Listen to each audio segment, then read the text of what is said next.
Assalamualaikum warahmatullahi wabarakatuh. Selamat datang kembali di kelas Mastering Microsoft Word in Purpose of ICT Digital Literacy Certification. Ini adalah pertemuan kedua dan materi yang kita bahas adalah Insertion and Design. Jadi penggunaan menu Insert dan Design pada Microsoft Word. Namun sebelum itu, kita akan lihat beberapa contoh soal yang ada pada ujian IC3. Perintahnya adalah insert the image name sticky notes.jpg. Jadi kita diminta untuk menginsert suatu file gambar pada Microsoft Word. Jadi caranya bagaimana? Meskipun kita bisa drag and drop, tapi bukan itu caranya yang tepat. Melainkan kita harus masuk ke menu insert, kita pilih tools, pictures, kita pilih filenya, kemudian OK. Selanjutnya, contoh soal kedua tentang desain. Jadi, kita diminta untuk merubah seluruh tampilan dari dokumen yang kita miliki dengan cara mengubah temanya menjadi jenis integral. Bagaimana caranya? Caranya kita masuk ke menu design, kita pilih tools, themes, kita cari nama integral. Nah, itu adalah cara untuk mengganti tema pada Microsoft Word. Lalu, apa yang akan kita pelajari di sini? Di materi kedua ini, insert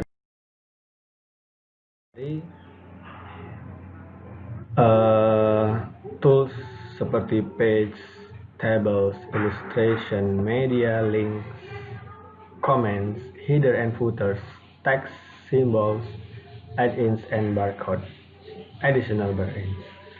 Selanjutnya di bagian desain ada document formatting, juga ada page background, dan pada akhirnya setelah mengikuti tutorial ini,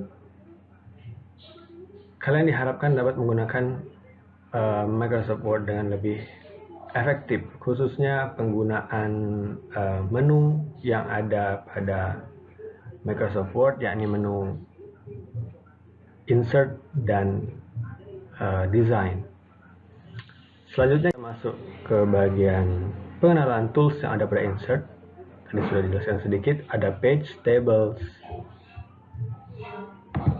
ada illustration, add-ins, media, links, comment, headers, footer, text, simbol, dan barcode. Ini adalah tambahan saja.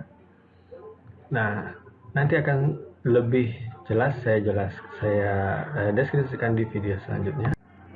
Terus di bagian desain ini tidak terlalu banyak, hanya ada document formatting dan page background. Kita akan perkenalkan dulu beberapa fungsi dari tools-tools yang ada di menu insert. Pertama, cover page. Cover page ini biasanya dipakai untuk membuat halaman sampul depan. Jadi di sini terdapat beberapa model sampul depan standar. Jadi ini hanya referensi standar yang disediakan oleh Office Word yang kita bisa pakai apabila kita menginginkan ide yang fresh namun tidak terlalu formal. Biasanya kalau kita nulis makalah, tugas dari kampus itu kan kita harus letakkan logo, terus ya cukup formatnya cukup boring gitu. Jadi kita bisa terapkan model format cover yang out of the box dari yang biasa-biasanya di kampus dengan menggunakan referensi yang ada di sini. Misalnya kita pakai model Ion Dark. Nah, jadi di sini kita bisa beri title, terus nama dokumennya apa, nama sekolahnya, fakultasnya apa, alamat, tahun. Nah, atau kita bisa ganti gambarnya. Selanjutnya masih di tools yang sama, kita lihat ada blank page. Blank page ini biasa kita pakai untuk menginsert atau menambahkan halaman kosong pada suatu dokumen. Misalnya seperti ini. Ini kita sudah tambahkan blank page. Misalkan belum ada blank page. Misalkan seperti ini, kita mau tambahkan blank page-nya di sini misalnya. Kita bisa klik blank page directly. So, akan ada satu halaman yang kosong. Kita bisa tambahkan, kita bisa tulis file yang kita inginkan di sini. Terus, jika kita menghendaki penambahan di depannya, kita bisa pilih blank page di bagian sini. Klik blank page, maka kita memiliki page yang kosong. Mungkin bisa digunakan untuk membuat cover dan lain sebagainya. Selanjutnya, ada page break. Page break biasanya dipakai untuk memberi atau memisahkan antara misalkan ini adalah bab 1, terus di sini ada bab 2. Oke, seperti ini ya. Biasanya kalau orang-orang awam, untuk memisahkan antara bab 1 dan bab 2 ini di enter. Nah, sampai didapatkan babnya terpisah. Terus saat ini diedit, nah, misalnya ini kita ketikkan suatu teks. Kita copy aja. Kita ketikkan satu teks di sini. Nah, otomatis dia akan turun. Karena apa? Karena di sini ada spasi-spasi yang sudah diketikkan yang menyebabkan dia terdorong. Solusinya gimana supaya hal itu tidak terjadi? Kita gunakan page break. Kita gunakan page break. Caranya cukup letakkan kursornya di awal teks yang akan ditempatkan di page yang baru. Kita pilih page break. Page break ini sebenarnya terdapat banyak sekali jenis. Biasa digunakan untuk keperluan halaman. Misalnya kita menambahkan halaman atau memberikan headers dan footers. Untuk membedakan antara header page 1 dengan page 2, nah kita bisa menggunakan tools page break untuk membedakan antara format halaman pada page 1 dan page 2. Nah, itu kita gunakan page. Terus ada tables. Tables sudah tidak asing lagi tentunya. Tables, ya kita bisa menginsert table dengan cukup sederhana. Terus ada illustration. Illustration kita bisa insert pictures. Sebenarnya dengan menggunakan Microsoft Word, kita bisa insert pictures itu cukup drag and drop. Contohnya seperti ini. Kita cancel. Contohnya seperti ini. Kita ambil contoh gambar ini. Kita mau insert di Microsoft Word. Ini dengan cara drag and drop. Bisa. Namun, untuk keperluan hal tertentu, misalnya sertifikasi IC3, hal itu tidak berlaku. Melainkan kita harus menginsertnya dengan prosedur yang tepat melalui aplikasi. Contohnya seperti ini. Kita mau insert gambar ini, maka kita pilih pictures. Kita cari gambarnya dari mana, di sini ya. Kita cari gambarnya, kemudian insert. Nah, maka kita telah menginsert gambar yang diinginkan.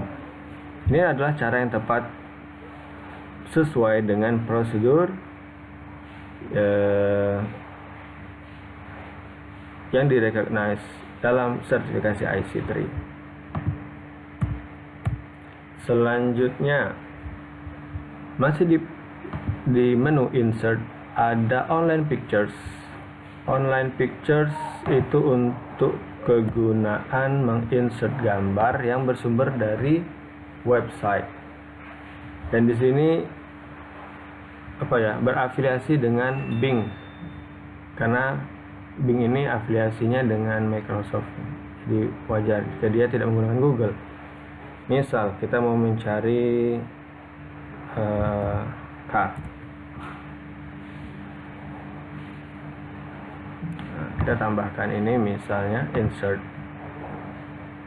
Nah, itu adalah cara insert menggunakan online pictures. Terus ada shape. Shape ini juga banyak sekali jenisnya ya. Kita bisa gunakan untuk keperluan pembuatan laporan. Misalnya kita mau menampilkan data atau membuat penunjuk, kita bisa pakai shape yang ada di sini. Icon kalau di aplikasi chatting ini mirip dengan emoticon. Ada icon yang sangat membantu kita untuk mempresentasikan sebuah data. Misalnya untuk menunjukkan keuntungan, misalnya kita mau mempresentasikan keuntungan dari perusahaan yang kita bekerja di sana. Kita bisa simbolkan dengan dolar. Terus kita tulis di sini keuntungan tahun ini adalah berapa. Jadi dengan identifier this logo, kita bisa tahu, oh maksudnya teks panjang ini menjelaskan tentang keuntungan. Itu gunanya icon. Selanjutnya 3D models. Kalau kita punya file 3D berformat 3D, kita bisa insert menggunakan tools ini. Smart art ya seperti ini ya. Misalnya kita mau buat silsilah keluarga atau bagan suatu organisasi. Nah, kita bisa pilih dan kita bisa tulis, kita bisa tambahkan dan seterusnya. Cukup banyak versinya. Dan jika kita explore lebih lanjut, aplikasi ini sudah lebih dari cukup untuk membantu pekerjaan kita sehari-hari. Selanjutnya ada chart. Chart ini dia terkoneksi langsung dengan, kita ambil contoh ini ya, kita membuat kolom. Dia terkoneksi secara langsung dengan Excel. Jadi datanya kita bisa edit langsung di sini. Ini apabila kita menghendaki membuat chart secara instan melalui Microsoft Word. Dan juga banyak format-format chart yang lain-lainnya. Masih di insert ada screenshot. Ini adalah file-file yang kita bisa screenshot, kebetulan yang sedang open di window komputer ini. Terus ada bagian add-ins. Add-ins ini sama dengan aplikasi tambahan lah yang bisa kita sematkan di Microsoft Word. Kita bisa tambahkan berbagai macam tools, misalnya Revoke Citation. Ini kurang lebih sama dengan Mendeley untuk kegunaan pembuatan referensi, daftar pustaka. Baiklah, selanjutnya setelah tadi kita lihat tentang add-ins, selanjutnya ada online video. Online video digunakan untuk menginsert video, file video yang bersumber dari media online, misalnya YouTube. Dan then kita find videonya dan insert. maka kita telah menginsertkan sebuah file video yang dapat di play. Jadi sebenarnya ini adalah tombol yang apabila diklik maka linknya akan terhubung dan videonya terbuka. Itu kurang lebih fungsinya seperti itu. Terus ada link. Link ini misalnya kita insert menu 1, menu 2. Kita mau insert link di dalamnya. Apabila kita mengklik menu 1, maka akan terhubung dengan yang kita inginkan. Misal, kita akan hubungkan dia dengan heading yang namanya penggunaan heading. Oke. Atau misalnya kita mau hubungkan dia dengan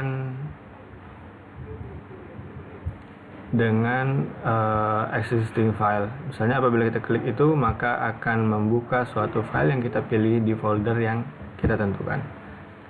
Nah, jadi begitu kita klik ini, Ctrl klik, maka dia secara otomatis akan terhubung ke bagian yang ditujunya. Begitu juga dengan menu 2, Ctrl klik, maka dia akan membuka file yang diharapkan. Misalnya kita buat list SOP gitu ya. Kita buat list SOP. Misalnya di sini ada SOP pengiriman surat. Terus ada SOP perjalanan misalnya.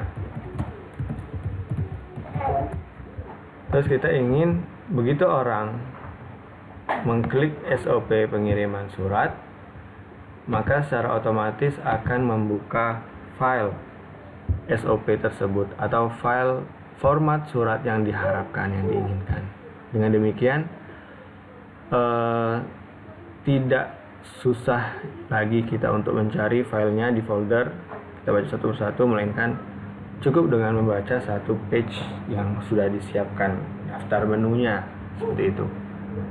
Bookmark Crossref kurang lebih sama. Selanjutnya ada komen atau komentar. Ya, seperti pada umumnya komentar dipakai untuk misalnya memberikan koreksi terhadap suatu teks yang ditulis. Misalnya, tolong gunakan kalimat baku.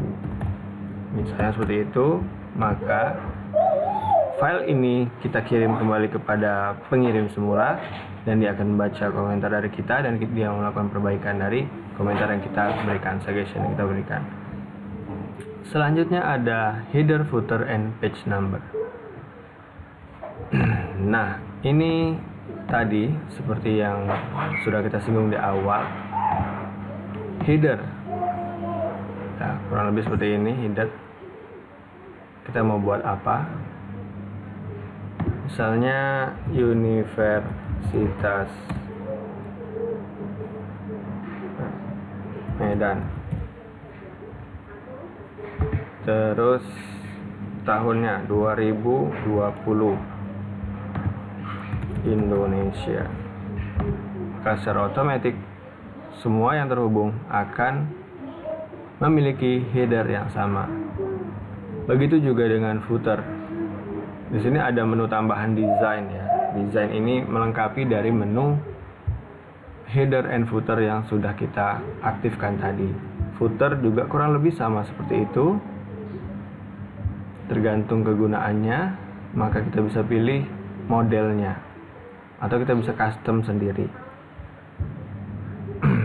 Terus hubungannya dengan tools yang sebelumnya, kita bisa bedakan header and footer halaman pertama dan selanjutnya. Terus ada page number. Page number juga nanti kita akan praktikkan ya. Ini hanya pengenalan singkat terlebih dahulu. Nah, ya tentu sudah tidak asing lagi lah dengan yang namanya page number ini. Selanjutnya ada text box, terus ada quick parts, auto text. Ini seperti apa ya? Auto, misalnya kita simpan teks yang namanya Microsoft. Begitu kita ketik micro, dia secara otomatis mensuggest untuk kata Microsoft. Nah, itu bisa menggunakan tools auto text. Terus ada tools word art. Word art mungkin dipakai untuk membuat tulisan-tulisan yang berseni lah, istilahnya seperti itu. Namun sekarang mungkin jarang lagi orang menggunakan ini, but masih relevan untuk bisa digunakan. Bahkan beberapa tambahan desain yang ada di sini bisa membuat word art ini tampilannya menjadi lebih menarik. Sama halnya dengan kita menggunakan vector apps yang dipakai untuk membuat gambar seperti CorelDRAW dan lain sebagainya. Jadi ini adalah opsi lain untuk membuat keperluan, misalnya sebuah leaflet atau poster seperti itu. Signature line, ini seperti di email. Date and time, ini misalnya kita mau menginsert tanggal. Jadi surat itu biasanya ada tanggal, kita bisa insert.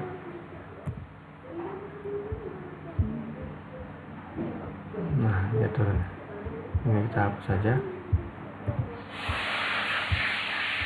Seperti itu. Terus ada objek.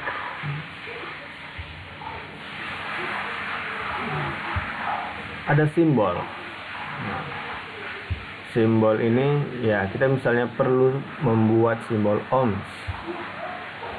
Untuk engineering pasti ini tidak asing lagi. Misalnya 330 ohms resistor.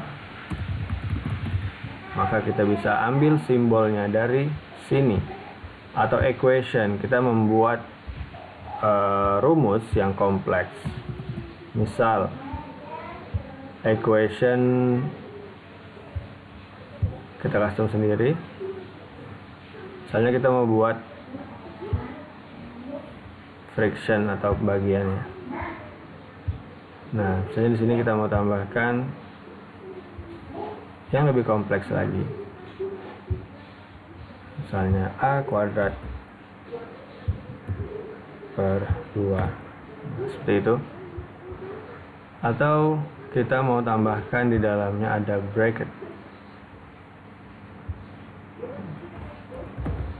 Atau kita mau bracketin ini semua. Nah,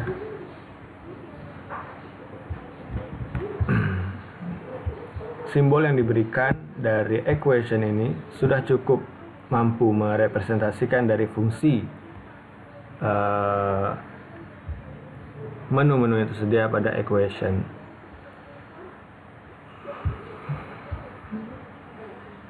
Dan ini tools terakhir, barcode. Ini sebenarnya adalah add-ins tambahan. Namun sebenarnya kita bisa pakai, kalau kita ingin membuat barcode, kita bisa pakai tools yang ada bawaan dari Microsoft Word.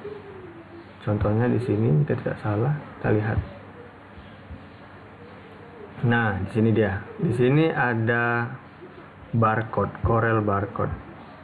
Kebetulan karena komputer ini terinstall CorelDRAW X5 atau CorelDRAW 15, maka kita bisa insert barcode dari apps ini. Misalnya barcode apa yang mau kita buat? Misalnya ini adalah kode suatu produk gitu. Di produk itu biasanya ada barcode-nya, ada kodenya. Kita bisa tuliskan kodenya di sini. Misalnya ini adalah kodenya. Maka next, dan secara otomatis barcode-nya dibuat. Jadi tidak perlu kita menginstal add-ins tambahan. Namun untuk keperluan tertentu memang terkadang kita perlu menambahkan add-ins tambahan. Oke, itulah tadi review singkat tentang bagian insert. Selanjutnya kita akan review singkat bagian design. Terima kasih. Baiklah, selanjutnya kita akan bahas desain, menu desain. Menu desain tidak terlalu banyak, hanya ada dokumen formatting dan page background. Dokumen formatting ini misalnya kita diminta untuk membuat tampilan dokumen yang kita buat lebih menarik. Sebagai contoh seperti ini, kita diminta untuk membuat tampilannya lebih menarik, maka kita bisa terapkan tema yang ada. Nah, ini ada di contoh soal sertifikasi IC3. Kita diminta untuk mengubah tema dari dokumen yang kita tulis dengan suatu tema tertentu, misalnya Damas. Kita terapkan tema Damas.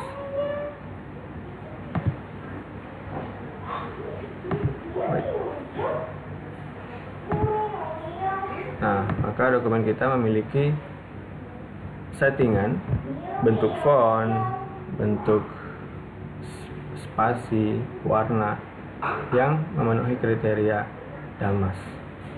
Atau kita mau ubah lagi dia sesuai dengan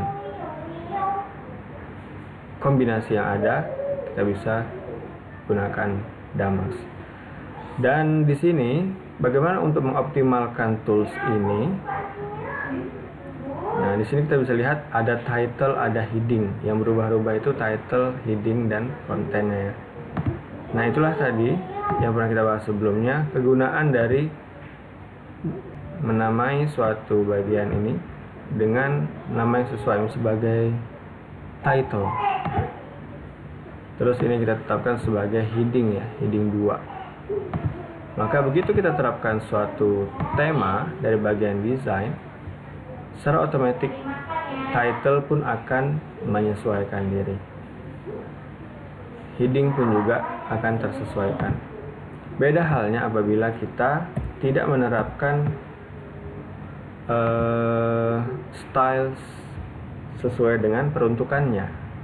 Misalnya kita tulis title sih, tapi kita tidak terapkan stylesnya, headingnya. Kita besarin. Ya, semua orang tahu ini title, tapi stylesnya kita tidak terapkan. Jadi begitu kita pakai desain, kita mau ubah desainnya, dia tidak terpengaruh. Tetaplah seperti itu bentuk hurufnya. Jadi dia masih dianggap sebagai konten teks, bukan suatu judul, heading atau title. Selanjutnya ada color. Nah, colornya ini bisa disesuaikan dengan kebutuhan. Misalnya company yang kalian kerja memiliki warna dominan blue, kalian bisa pilih color ini. Terus ada jenis font yang mau dipakai apa, itu juga bisa diubah. Effect, spacing paragrafnya, dan lain sebagainya. Watermark, misalnya kita meletakkan logo di belakang teks kita, itu menggunakan watermark. Page color, ya seperti itu. Page border alias